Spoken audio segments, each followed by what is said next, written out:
नमस्कार, मैं मेनका गांधी आज आपको बोन चाइना के बारे में बताना चाहती हूँ। बहुत साल पहले मैं श्रीलंका गई थी। वहाँ मेरे मेज़बानों ने मुझे जाते वक्त एक बोन चाइना का डिनर सेट दिया। मैं बहुत खुश थी।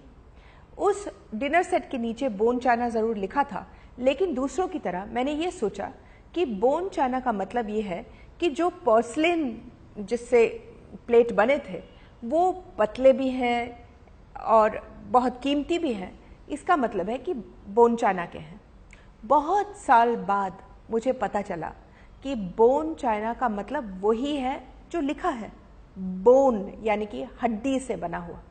और कौन सी हड्डी? गाय, बैल और भैंस।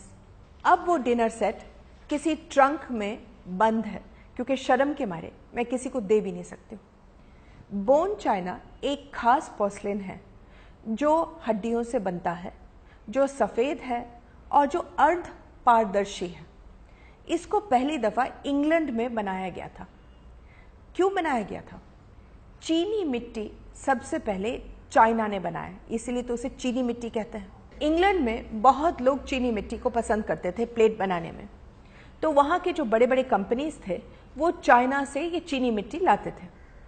अब इन्होंने फैसला कर लिया कि ये चीनी मिट्टी बहुत महंगी पड़ रही है, तो क्यों नहीं अपना बनाया जाए। एक आदमी था जिसका नाम था थॉमस फ्राई। उसने 1748 में सबसे पहले हड्डियों को इस्तेमाल करना शुरू किया प्लेटें बनाने के लिए। अब क्योंकि उसके प्लेटें बहुत अच्छे निकले, तो सारे कंपनीज, स्पोर्ड कंपनीज सबसे पहले, फिर उसके बाद अन्य ऐसे बड़े बड़े कंपनीज, मिंटन, वेजवुड, सब ने ये शुरू किया कि वो कत्ल खानों से सारे हड्डियां लाते थे, उनको राख जला करके बनाते थे और फिर उसके बाद उनके प्लेटें बनाते थे। इन्होंने ये काम शुरू कर दिया और जो इंग्लैंड करता था वो हिंदुस्तान ने तो करना ही करना था, तो हमने भी शुरू किया यही हड्डियों को इस्तेमाल करके बोन चाइना बनाना। बोन चाइना को हम कैसे बनाते हैं?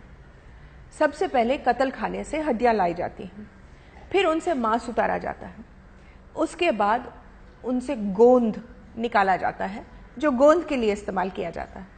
उसके बाद 1000 डिग्री सेंटीग्रेड में उनको सुखाया जाता है, फिर उसको पीस करके उसमें अन्य पदार्थ मिला लेते हैं, पानी मिला लेते हैं और फिर उसके साथ क्रॉकरी बना करके उस क्रॉकरी को भट्टी में पकाते हैं, तब जाकर के आपके टेबल पर पहुंच जाता है।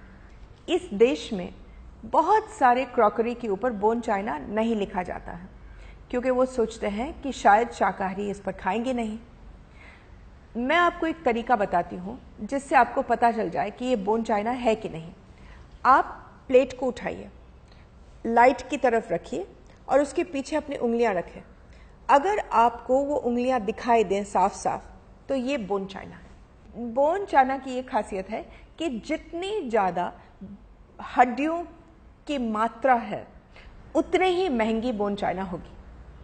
अब कुछ लोग जो ये प्रोग्राम देख रहे हैं वो ये कहेंगे कि हमने तो नहीं मारा गाय भैंस को, ये सब ज़ाया चले जाता, इसलिए जब हम बोन चाइना पर खाते हैं हम कोई बुरा काम नहीं कर रहे हैं। ये गलत है। इस देश में बहुत सारे जानवर, 50% जानवर अपने मांस के लिए नहीं मारे जाते हैं, वो अपने हड्डियों के लिए मारे जाते हैं जो हर काम में इस्तेमाल होते हैं। यहाँ तक कि उनके अंतड़ियों के लिए भी मारे जाते हैं जो वर्क में इस्तेमाल होता है। गाय और बैल की हत्या की जिम्मेदारी आप पर है। अगर आप बोन चाइना पर खा रहे हैं तो समझ लो आपके क्रॉकरी के लिए हजारों जानवर बेरहमी से कत्ल किए गए हैं। अगर आप खरीदते ही नहीं तो बोन चाइना के कारखाने बनाते ही नहीं। फिर जो पहले चीनी के बर्तन बनते थे वो भी बहुत सुंदर हैं, उन पर क्यों नहीं आप खा सकते हैं?